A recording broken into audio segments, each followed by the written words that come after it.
All right, perfect. So, Insurance Commissioner, just talk about being out here tonight and what tonight's all about.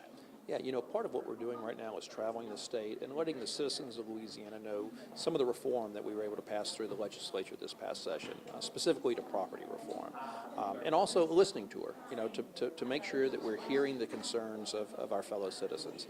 And I think we all know what the concerns are, which is the affordability of insurance, and we're certainly addressing those as fast as we can. Do you feel like residents will see any relief soon? Well, look, we didn't get in this situation overnight, and we're not going to get out of it overnight, but we are going to get out of it over time. And I'm confident that the property reform that the legislature enacted, that the governor signed into law, and everybody supported, is putting us on the right path to create a competitive market where insurance companies want to come and do business in our state again. And how much of a challenge from Helene, Milton, will that be really for our system? Well, look, it certainly has the potential for that because reinsurance costs are globally, connected. Events that happen in other states, as well as other parts of the world, do have the potential to impact reinsurance costs. Right now, we just, the initial numbers I'm seeing, I don't think it's going to be a major factor. I think if anything, it may flatten or may halt the flattening of the increases we're seeing. But again, initial numbers, I don't anticipate that it's going to cause be any reason for concern for major increases in reinsurance. And tonight, I know you'll be talking a little bit about the fortified roof program. What do you want citizens to know about that? Yeah, I think, what I want people in Louisiana to understand is that, especially in South Louisiana, they know we're exposed to hurricane force winds.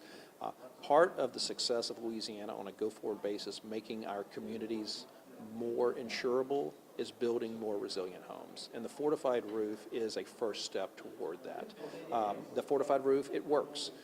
When your shingles stay on your home, when your contents stay dry, it allows you to get back in your home sooner.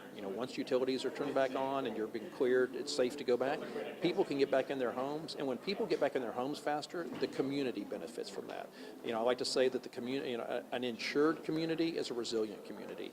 And so we want to make sure that as many homes as we can get fortified roofs, either through the grant program, people choosing to put a fortified roof on themselves, and you can get up to a $5,000 tax credit if you choose to put one on yourself, but also starting forward on a path to requiring more resilient homes, especially as the closer we get to the coast. And we have heard of some people, as far as once they get a fortified roof, that their insurance companies really aren't giving them that credit. Is there anything that your office can do? Look, I can tell you every insurance company that writes homeowners property in the state of Louisiana has to have a filed credit with the department. If someone out there has a fortified roof and they're getting no credit, they need to contact my department, and we'll certainly get to the bottom of that right away. I will caution that some people are probably not getting the credit that they may think that they deserve. And I think that as we get more fortified roofs in Louisiana, insurance companies will see the benefit of that. And again, creating that competitive atmosphere, they're going to want fortified roofs, so they'll get more creative, or they'll get more aggressive with their credits. And we've talked a lot about property insurance, fortified roofs, but also you're here to talk about auto insurance as well. That's right. We don't just have a property crisis, we have an auto crisis in our state.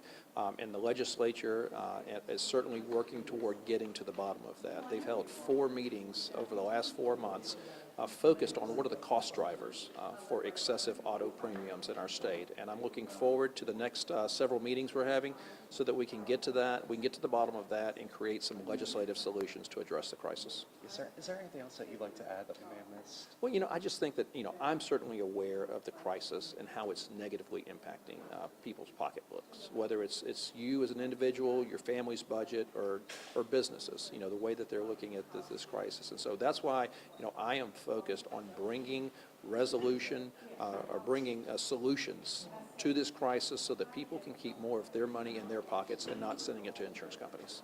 Yes, sir. Thank you so much. Thank we you. appreciate your time. Appreciate you. Thank you. Thank you for being here. Thank you. You're welcome. Mhm.